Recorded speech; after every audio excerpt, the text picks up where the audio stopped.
the first ever at the Olympics. And then we had another one that was the second time. We had the first one ever played in an Arab country. That was in when they won the judo contest. And this one is the first time it ever was played in the United Arab Emirates. And what makes it interesting to see is seeing how carefully the national military band makes it their business to play Hatikva properly. It's just, it's very touching. I mean, how long we're going to have peace with any of these Arab countries, who knows? But it's meaningful for what it is. I don't put much hope and faith in the long-term prospects of these Abraham Accords, but it does show that if Jews do what Jews have to do, the rest of the world will come around to us. It's not necessary that Jews have to kind of grovel and come around to what the rest of the world demands.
And what struck me again is that the whole effort was made to do it exactly right, even to the degree of the symbols, that CYM and the drum, to get it exactly the right way. There are the flags alternating with Israel, and it's a country that would not have allowed Israelis, much less the president of Israel, to be there.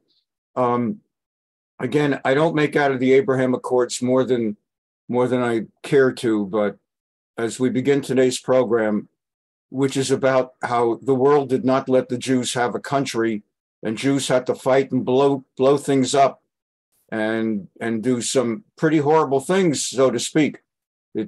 No one's gave the Jews a country just easily.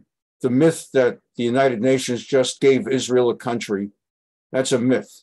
People had to die. People died on the gallows in order to reach a point like this. And this is, again, we played it once a few weeks ago, but this is the theme of the Lechi.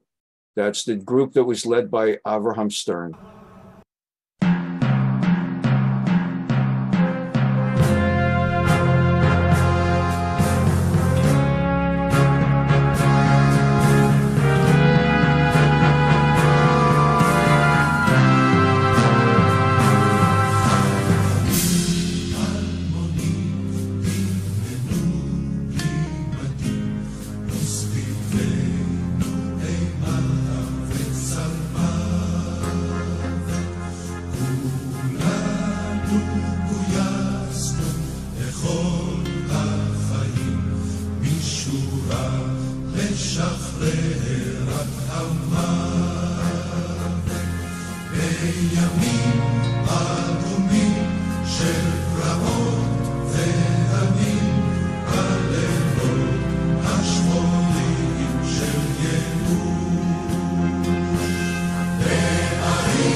And so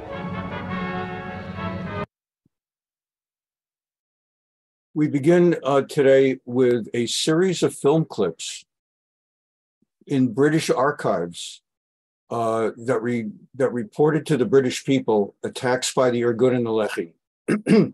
Again, reminders, the Irgun Tzva'i Leumi, national military organization, was commanded by Menachem Begin.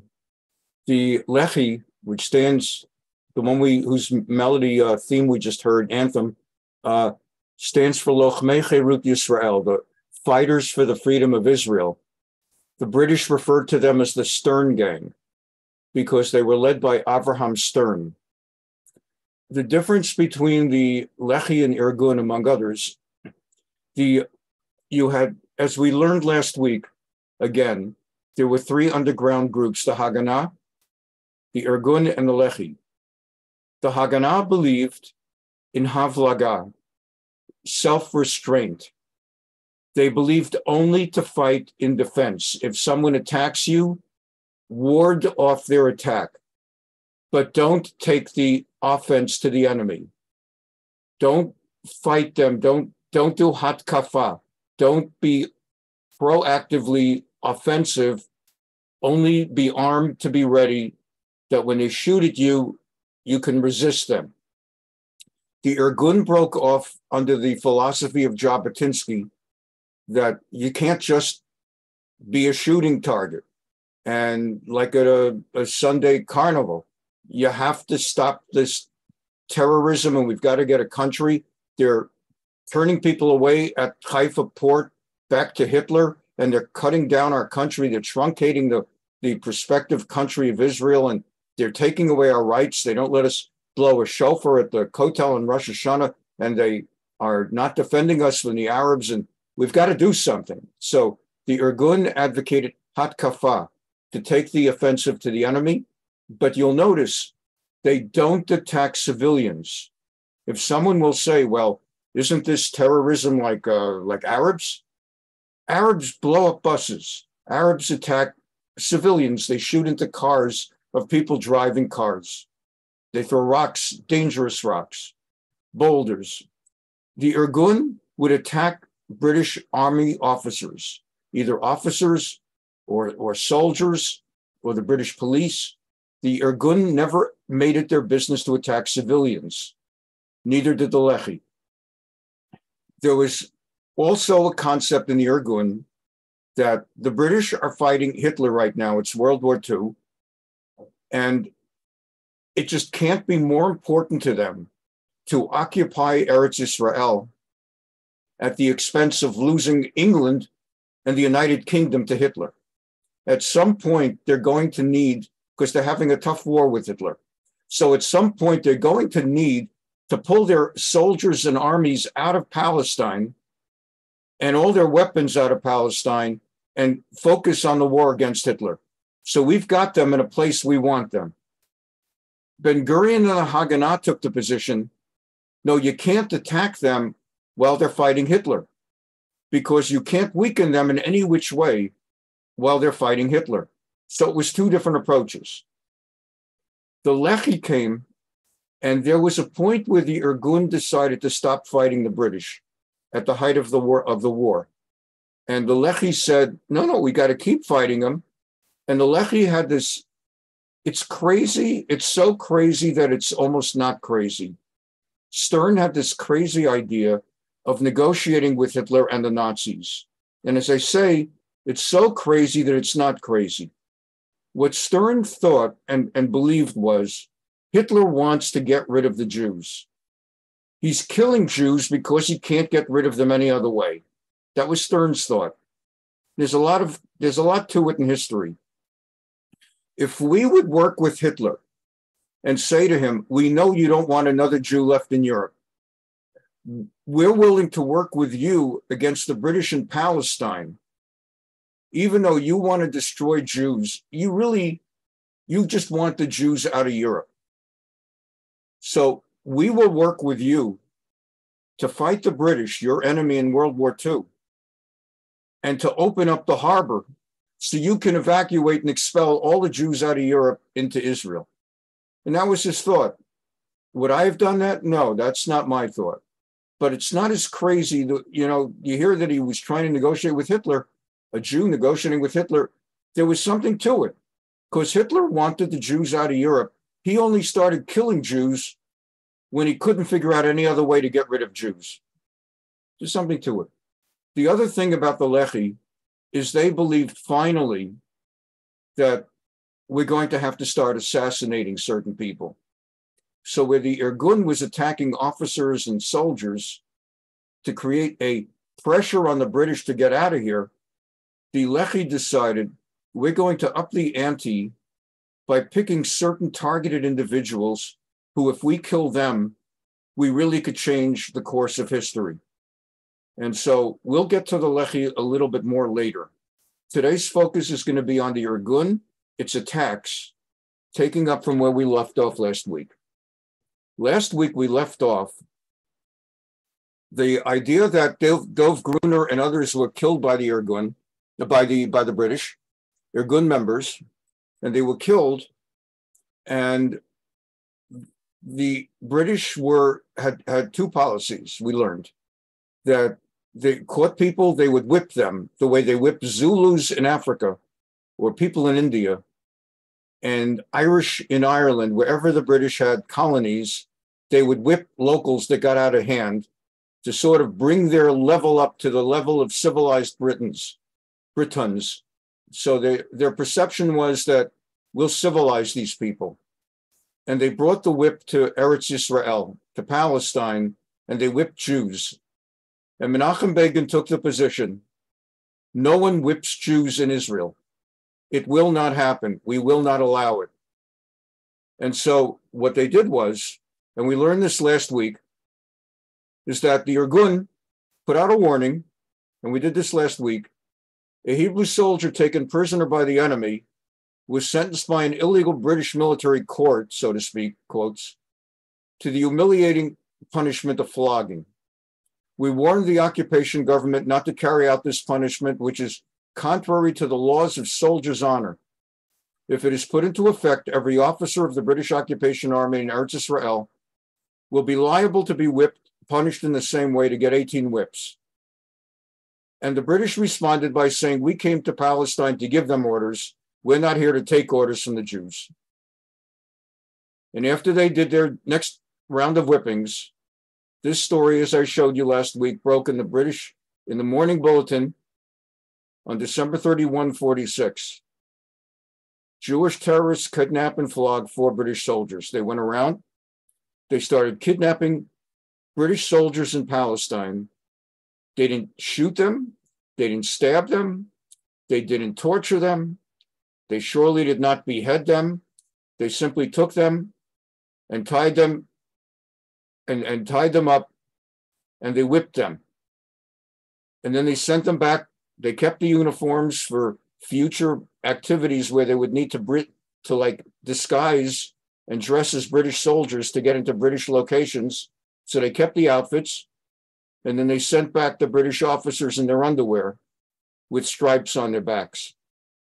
And as I taught you last week, after this story happened, after this happened on December 29th of 1946, the date line is December 29, the article is December 31, the British never whipped another Jew in Palestine.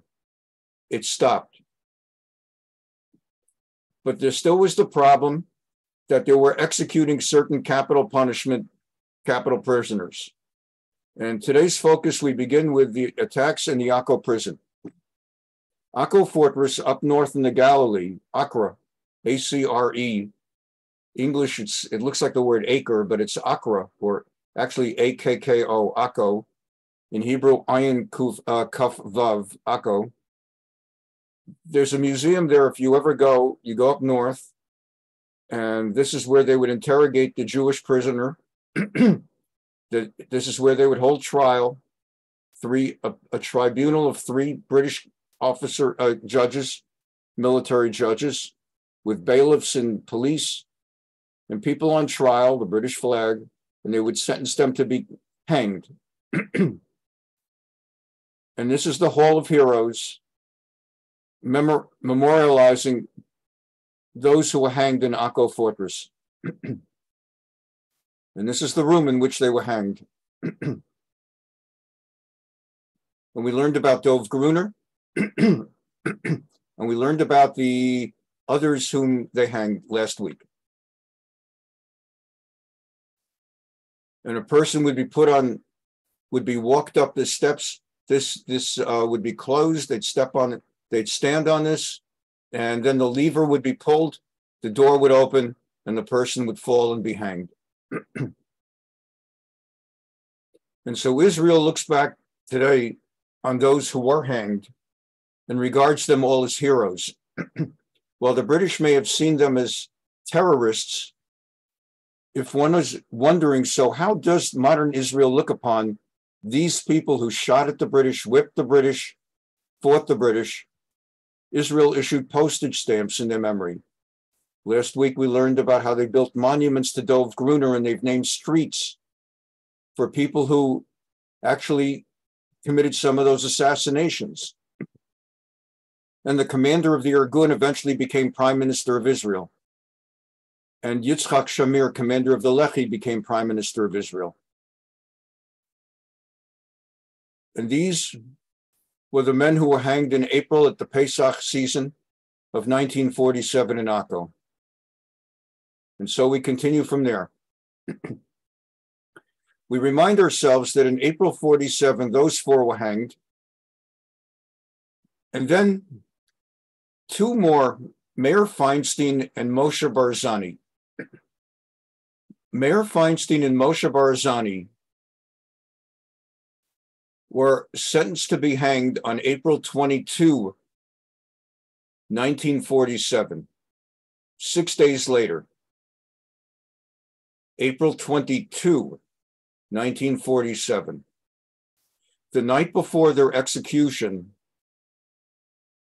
they planned to blow themselves up rather than allow the British to hang them. They were going to do it on April 22 as they were being led into this room.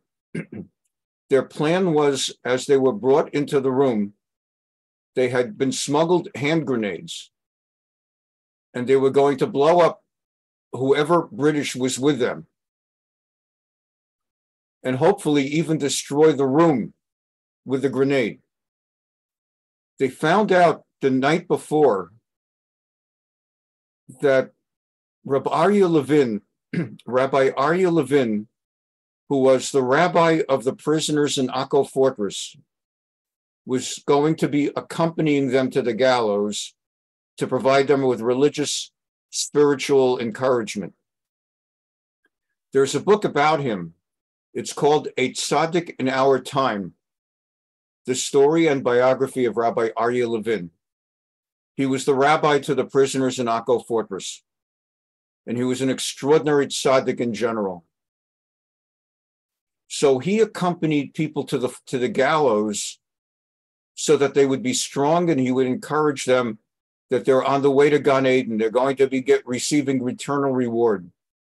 And when they learned that he would be accompanying them to the gallows, they had to change their plan. They could not any longer go forward with their plan to blow themselves up with their grenades at the gallows.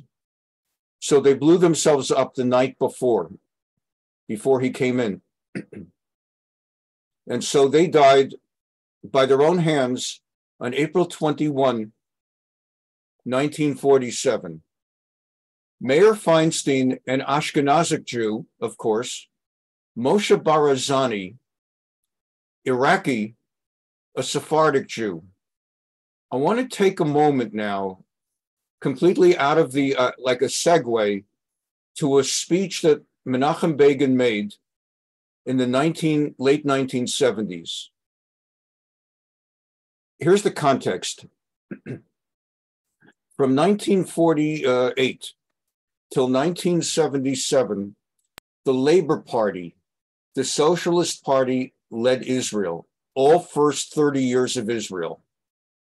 They were comprised of Marxist socialists who had come from Russia. They were Ashkenazim, and they were very anti-Sephardic. even though Sephardic Jews, Jews from Arab countries, made up a majority of the Israeli population, 55% of the population, the Labor Party was mostly an Ashkenazic, white, somewhat racist party. They were very elitist. And the Sephardic community had no voice. And they were ruled for 30 years by the same party. Menachem Begin, who headed the Irgun before the state was created, the country, then the Irgun became the Likud party, originally the Cherut party, and then the Cherut party merged with another party, the Liberalim, classic liberals, not liberal the way you think of it today, but like economic liberals versus socialists. And the Liberalim and Cherut formed Gachal, the Gush Cherut Liberalim, a sort of centrist, right centrist, think of like Republican Party. And then later, additional people from the Labor Party came over to the Gachal, people who felt that the Labor Party had gone too far socialist. Those socialists are people you got to know in America. Names like Golda Meir and Moshe Dayan, Yitzhak Rabin, Shimon Peres, David Ben-Gurion. These were socialist Marxists. And the reason that one of the two political parties was pro-Israel in those days, the left of center party, because they were socialists. That was the time of the kibbutz. And when Israel gave up socialism and elected Menachem Begin in 1977, it led one of the two American political parties to no longer be our best friend, Israel's best friend, because Israel was no longer socialist, but was more centrist capitalist.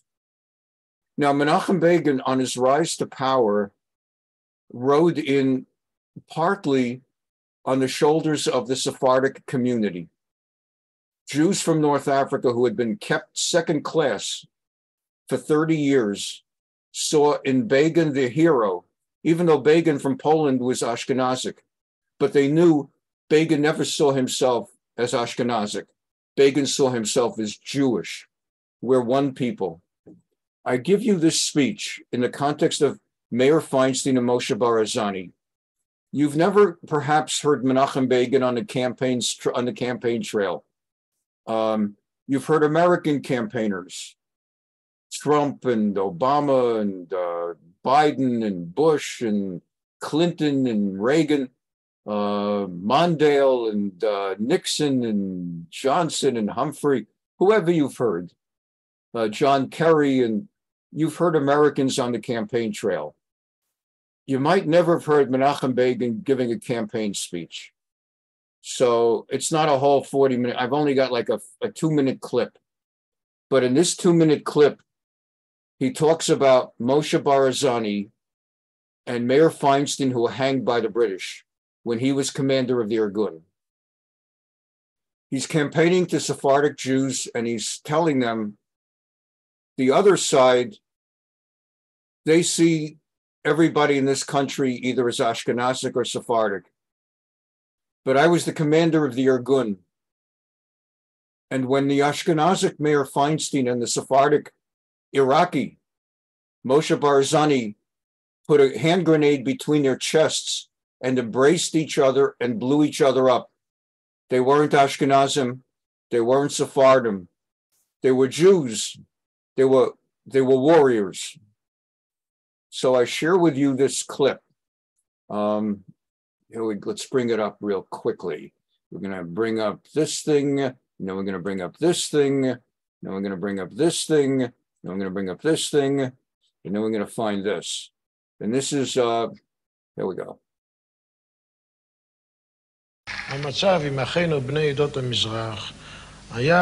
First, there's like a minute in which you get the background of Begin on Sephardim, and then that clip of that speech where he talks about Mayor Feinstein and Moshe Barazani. The Mizrachim are the Sephardim. במשך למעלה מ-30 שנה כזה, שהמפלגה השלטת במשך 29 שנים גילתה איזו מידה של התנסות מעל ציבור זה. ואני יכול לתת הוכחות רבות. אבל החשובות בהן הן דווקא האחרונות. למשל, דיבור על שתי תרבויות. מי שאומר שיש שתי תרבויות, אומר, התרבות שלי היא גבוהה מזו של זולתי. זו פגיעה חמורה. לא חסר בכלל שום דבר, אנחנו מאושרים, לא חסר שום דבר, תודה להם. מקווה שזה ימשיך בצורה כזאת. And then this is like 30-second clip from Israeli news, how he was campaigning by visiting Sephardic families. מה אתם מצלמים אותי? תראו את הנשים היפות, תצלמו את הנשים. מה אתם מצלמים אותי? אבל לכבודך, אתם פעם ראיתם נשים יפות כאלה? אדוני ראש הממשלה, המעוז שלך באזור הצפון. נשמע ביקורת וניתנת ביקורת על ההתבטאויות הרמות שלך, ההופעות שלך. בוא תשמע אם אני מדבר בקול רם. אני מדבר בקול רם? לא. אני לא שומע. כל מה שאני חושב ונכון לומר, אני אמרתי וגם אומר, אפילו אם הדברים לא ימצאו חן בעיני אלה הקרויים יפי נפש. And here's that little 1-minute clip. בני עדות המזרח שלנו היו לוחמים גיבורים גם במחתרת. פיינשטיין היה ממוצא אירופאי, איך קוראים לו? אשכנזי. משה ברזני היה ספרדי מעיראק. בלילה, לאחר שנידונו למוות, והיו צריכים בבוקר להוליך אותם על התלייה, והרב התעקש לומר שהוא יבוא להוביל אותם, והם לא רצו לפגוע ברב, הם לקחו בין ליבותיהם רימון יד, לחצו. אשכנזי, עיראקי, יהודים, אחים, לוחמים. במרכז מסע הבחירות לכנסת העשירית עומד העניין.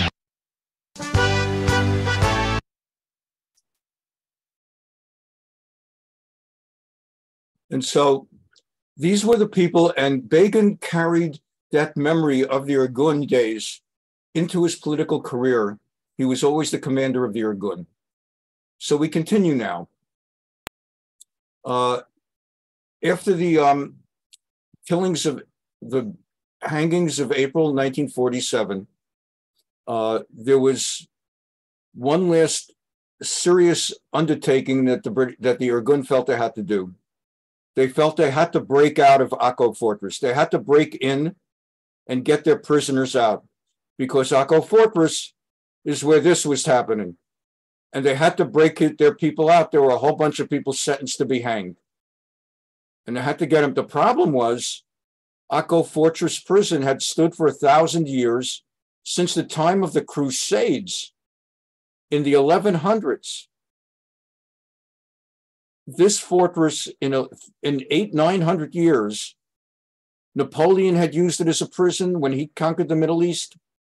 No one ever had broken out of Akko Fortress until the Irgun in May 1947. So you've got that again. You have the hangings taking place. Do we have that date again? Yeah, the hangings taking place in April 1947. There we go. April 16, 47. April 21, they blew themselves up the day before. And then May 4, just about a week and a half later, was the Akko prison break, in which the Jews blast into prison. This article says they freed 227. In this article, underground blast, ancient prison frees 251. New York Times, bombing frees 251 in Palestine jail. Irgun blasts wall.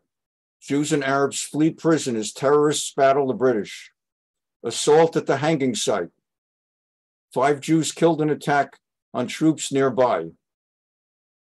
Zionist terrorists blasted open the ancient and formidable walls of Accra's central prison today, liberating 251 Jewish and Arab prisoners in one of the biggest jailbreaks in history. Accra, the scene of the Zionist underground raid, that's all the way up north in Eretz Yisrael, right at the Lebanon border, close to it, north of Haifa in Accra. And that's where it took place. And so we're going to cover now, we're going to cover some of the British film clips that I promised you. And here we go. Let's just get them up. These are, in the old days before television, the way people got their news, their video news, is they went to the movies. And before the movie would be showed each day, there would be a movie tone in the United States, or whatever they called it in England, like a daily 5-minute news report, summary of the day's news. And some of these I was able to find in the British archives available online. And these are a couple of like 1-minute clips of what was going on. Here we go. Let's find it. Let's try this. Okay, here we go. Oh, I'm sorry. It's like whack-a-mole. Okay. Here we go. There we go. And this. After a bomb explosion caused by terrorists on the British headquarters at Jerusalem, one entire corner of the King David Hotel, a building of 7 stories, was razed to the ground. The stone floors were cut clean away as if they'd been hit by a 1,000-pound bomb from above. Housed in the destroyed wing were the greater part of the government offices where work was in full swing at the time of the outrage.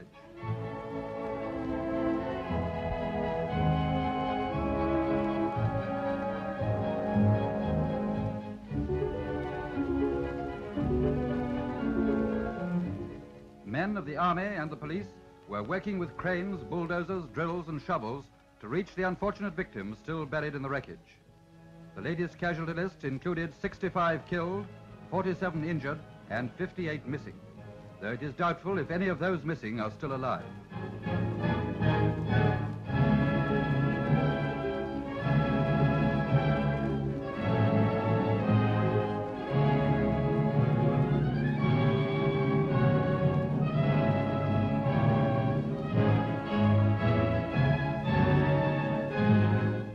Once more, the civilized world has received a rude shock at the hands of fanatics whose wanton act is contrary to the dictates of all creeds alike and imperils the best interests of the cause that it strives to promote.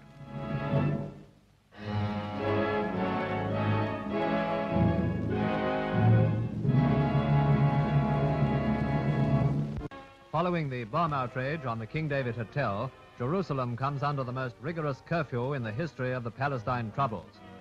On the stroke of 6 each evening, all streets are cleared by British military forces and police. Barbed wire barriers are in place at 0 hour as the troops prepare for another night of vigilance in Jerusalem under curfew. Latest outrage in Jerusalem has been the attack on the house of General Sir Evelyn Barker, the Palestine CNC. Barrack buildings were also attacked with explosives, causing much damage but no casualties. Meanwhile, guards are doubled in case of further attempts on the lives of those in authority.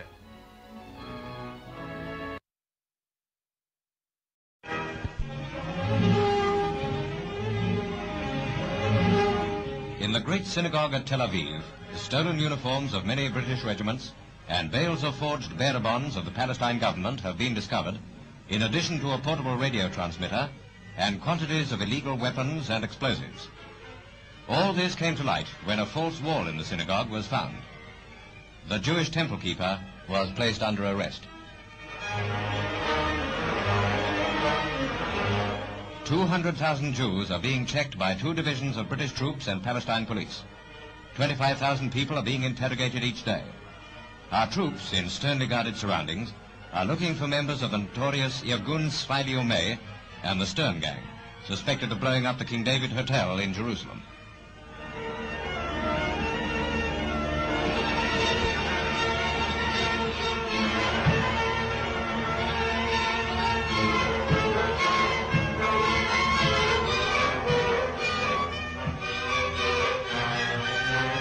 People with an obvious reason to rejoice are the Arabs, who express themselves in a dance of jubilation.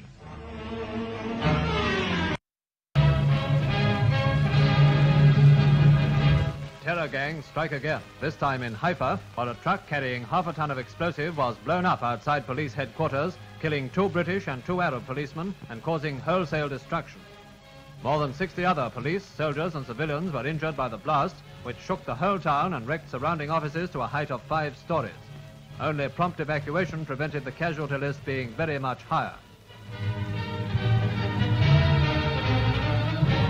Without delay, troops made a lightning roundup of all suspected persons, and very soon large numbers were brought in for questioning.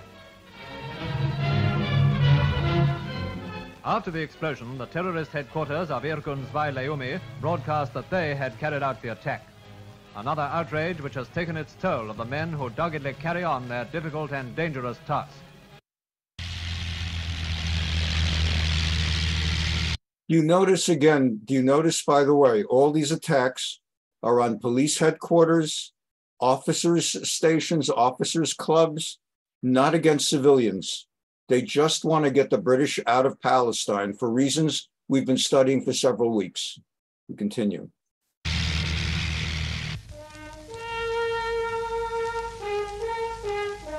From Haifa come pictures showing the result of the recent outrage that shattered the brief lull in terrorist activity. The incident was caused by a man, believed by some to be one of the Stern gang this time, driving a stolen van full of explosives to headquarters where it blew up. 2 British and 2 Arab policemen were killed and others are reported missing. More than 60 police, soldiers and civilians were injured.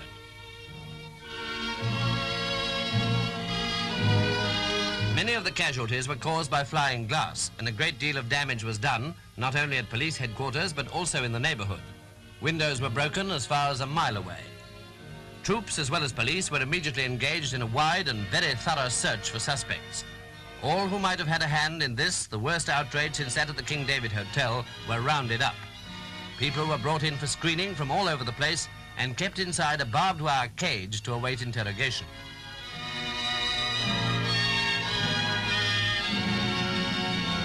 You notice that wording, by the way, they were brought in from all over the place. It's a very kind of like, you're dealing with British people, and when a guy says they were brought from all over the place, it actually, if you think about it, reflects the incredible chaos going on. It was starting to get under their skin. They couldn't handle it, understandably so.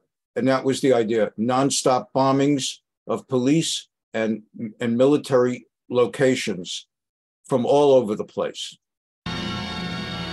The attack was evidently in open defiance of the widespread condemnation of terrorism on the eve of the London conference.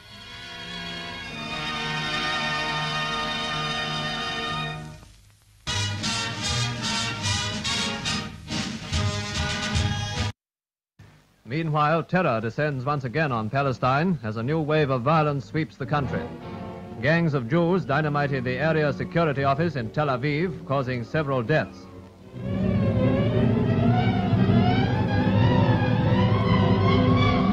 Without delay, suspected persons are rounded up and identity papers carefully checked.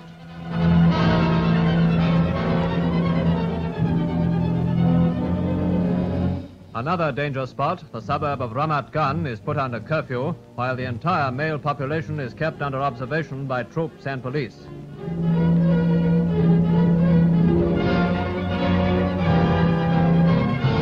A grave and growing problem for the London Conference and for the world.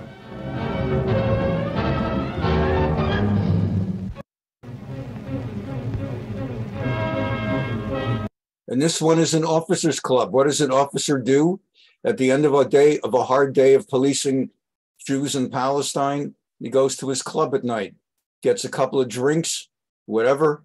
They attack the officers' clubs. And you'll notice the way it's titled, they strike again. This is sort of like every day. It's like not even like a weekly cable TV thing where they drop a new episode every Tuesday. This is every single day. And it was always military targets, police targets, never civilians. New savagery flares up in Palestine as terror gangs strike again, this time at the Goldsmith Officers Club in Jerusalem. Covered by small arms fire, the terrorists hurled suitcases full of explosives through the windows of the club, which immediately blew up. Rescue workers were on the spot almost at once, but 19 lives were lost and 26 soldiers and civilians were injured in one of the most cowardly outrages yet borne by our troops.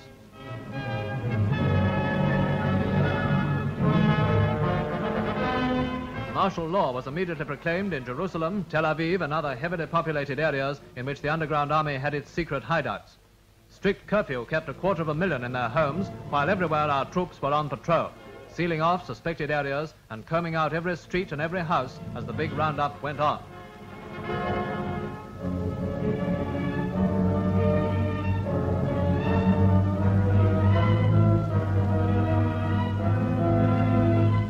So our forces carry on their long-repeated routine, while the murder gangs continue their open defiance, with deeds which have now become a challenge not only to Britain herself, but to the supreme authority of the United Nations.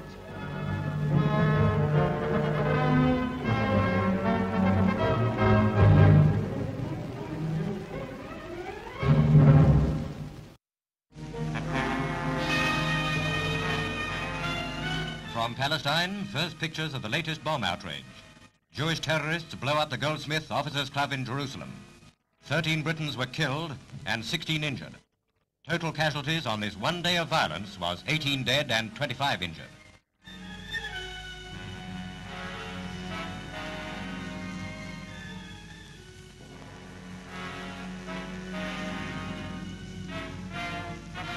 When the explosion occurred, 4 officers were sunbathing on the roof. This fact saved their lives. Our cameraman was on the spot as they came down to have their injuries dressed.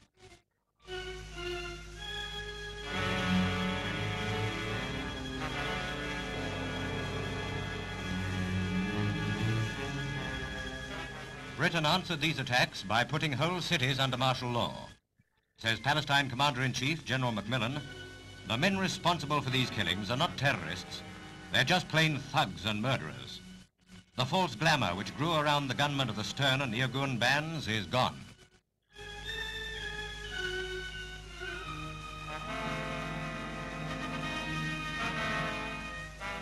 We were put in charge of Palestine by the League of Nations.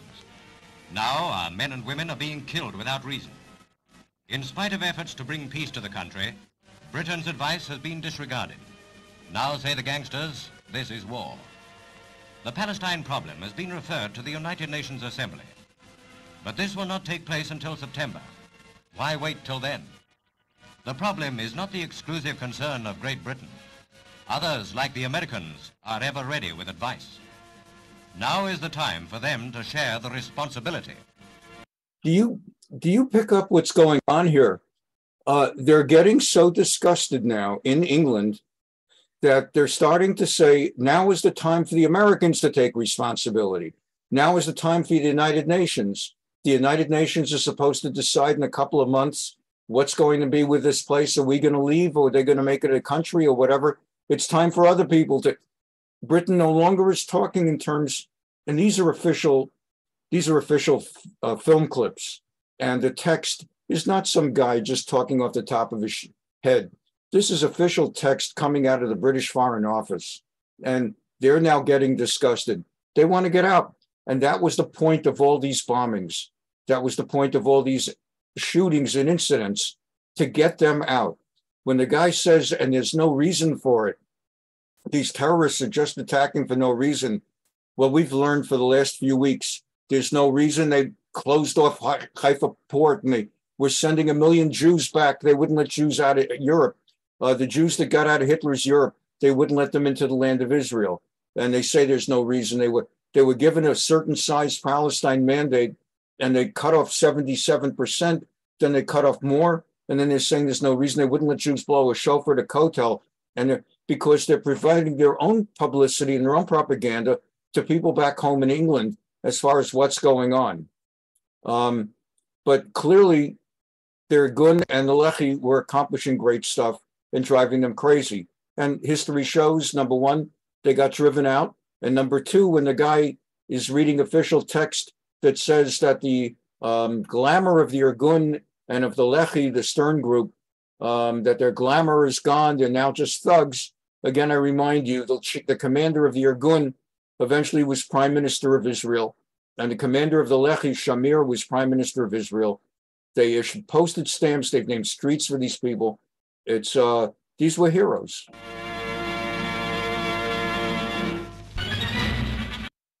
News roundup from home and abroad.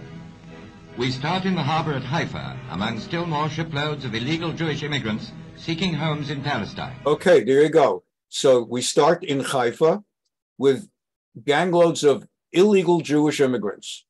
And the British are deciding the Jews fleeing from Europe cannot come into Israel, that these are illegal Jewish immigrants. Closely guarded, bringing their children with them, they are searched for arms and sprayed as a precaution against typhus-carrying lice. More tinder for the Palestine powder keg, these Jews are now being sent to Cyprus to await international decisions on disputed Palestine. Meantime, the roundup of terrorist killers goes on. Manacled ex-lieutenants of dead gangster Abraham Stern, these men face murder charges after attacks on British workshops in Haifa. 18 Stern gang members have been condemned to death.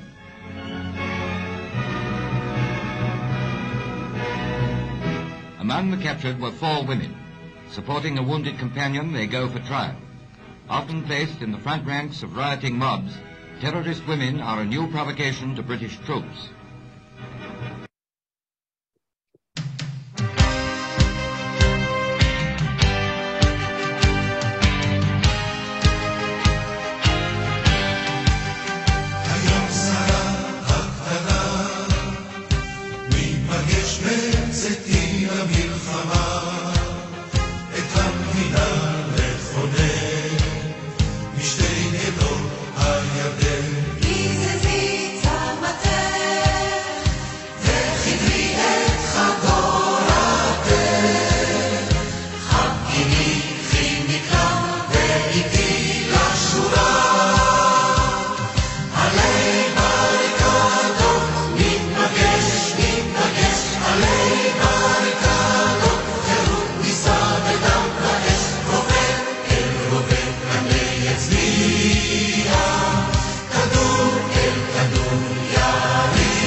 I remind you, the idea of the Irgun anthem and the Stern anthem, Lechi anthem, I remind you, in the era before television, how did people communicate?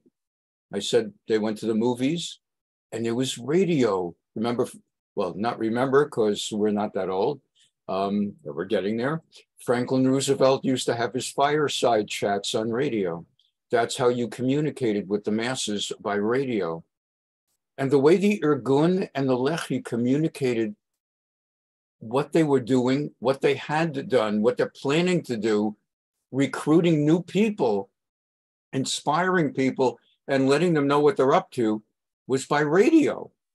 But the problem was, you couldn't just have a radio station like 1010 AM or 1050 AM or 780 AM, because the British could check the currency, the frequency, and they'd be able to locate the location from which the station is broadcasting.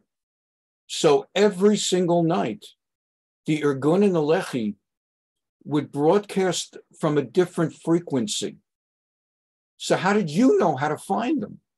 Well, you knew, I don't know if it was like 8 o'clock at night, 2000 hours or whatever, but you knew every night at this time, the Irgun is going to have their radio station on for 10 minutes or 50, because that's all they could do it, because they couldn't stay on long, because the minute the British would catch the station broadcasting, they try to find the frequency and location. So you had like 10 minutes or whatever to hear tonight's Irgun radio show or tonight's Lechi radio show. How did you find the station? The way you found the station is right before they started their broadcast, they would play that song. Either the Ale Barricadot, Ni Pagesh, or they would play the Chayalim, Almonim, and they would play their songs, and that's how people would know. So you've got the Irgun and Lechi prisoners and Haganah prisoners in Akko Fortress, and this is a reenactment In 1960, the movie Exodus by Stanley Kubrick, starring Paul Newman, had a really wonderful, as part of the movie, the Irgun breakout from Akko Fortress. It was filmed at Akko Fortress, and it's about 8 minutes, and it's really quite a thing to watch. It's not the actual, but it's a very excellent reenactment of the breakout from Akko Fortress that we've been talking about today. Probably vote on partition by the end of the month. We listen to the radio also. Meanwhile, half the leadership of Irgun and 40 members of the Haganah are rotting down there in Acre prison. Including Akiva, your uncle. So? If partition is voted, we'll need every man we can find to fight the Arabs. Irgun, Haganah, what difference does it make? I spent 14 months in that prison. I know every inch of it. I can show you exactly how... That town down there is surrounded by 10,000 British soldiers. 8,400. 1,600 are pulling out tomorrow for Jerusalem. Acre isn't just a prison, it's a fortress. It hasn't been successfully attacked since the Crusades. He picks a place in the middle of an Arab city, surrounded by the whole British army, and says to us, go fight. Napoleon bombarded it for 61 days. Napoleon didn't have 93 men inside. You have. What about the 400 Arabs in that prison? We waste Irgun blood to free Arabs? If you turn 400 Arabs loose, they are going to run in 400 different directions. Each one of them will have a detachment of British soldiers on his tail. I will not listen. I do not trust anybody from the Haganah. If we can't trust each other, there'll be no Israel, even if partition is voted. Akiva has been Canaan's own blood. This is no trap. How many members of Irgun does your plan call for? 26, divided into 4 attack groups. And Dov Landau. What do you want with Dov Landau? Akiva's execution is 6 days away. We'll have to get a man inside Acre prison by tomorrow night. Landau must surrender immediately. He'll be sentenced to death. Akiva is your uncle. Why don't you surrender? Because Landau will be sentenced within a few hours of his capture and sent directly to Acre. It would take weeks for me or anyone else. It must be Landau. If we can agree on a plan, and if Dov is necessary, and if we can find him, I will give him the choice, but I will not order him to do it. Please tell us what you have in mind.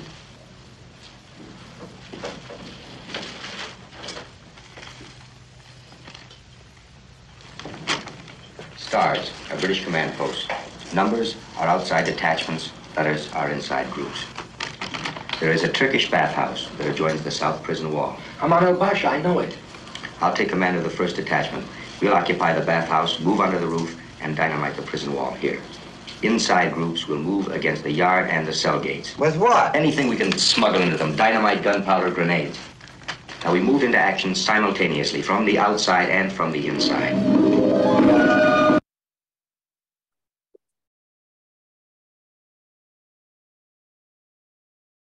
And this part is the break-in. Hapritza lekela Akko. Here we go. From the movie Exodus 1960. Mitoch haseret Exodus. Here we go. Come on.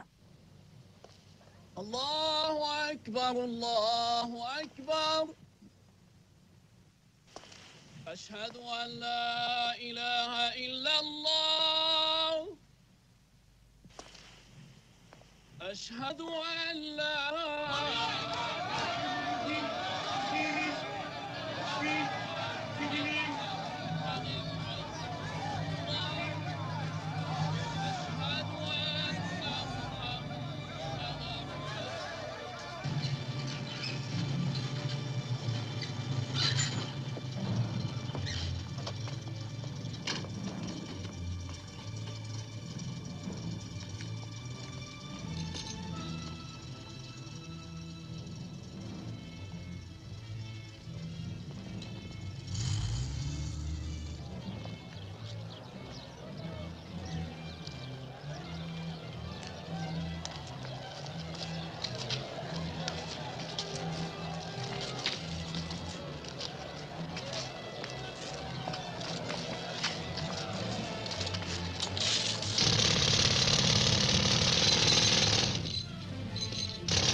محلكم.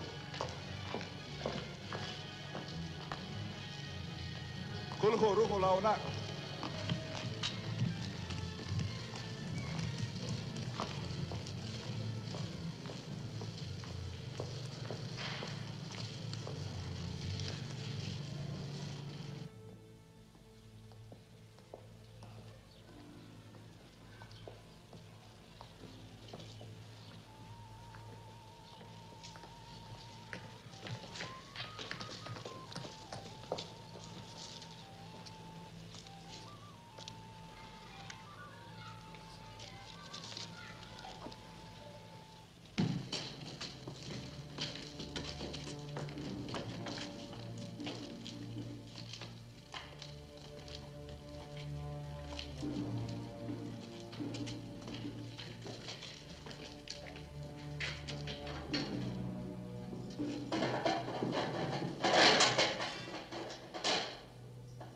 Prisoners in the red garb were death penalty prisoners. Those were people sentenced to death, the ones that are wearing red.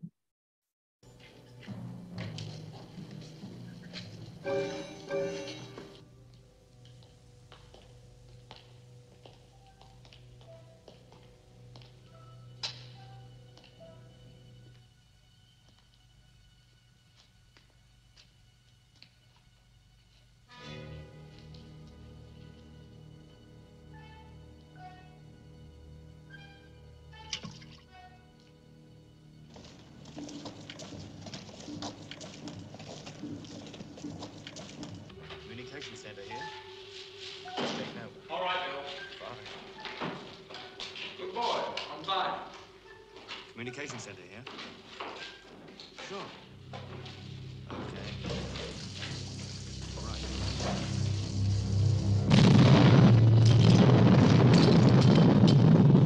Now! Stand back!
Well, I want to thank you all for being here today.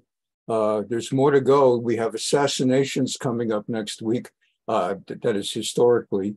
The important assassinations of Lord Moyne, and possibly we'll be getting to Count Folke Bernadotte as part of the effort to create an independent Jewish state.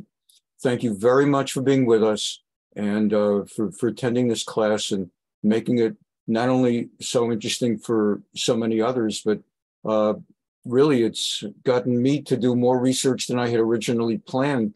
I had expected a 2 or 3 part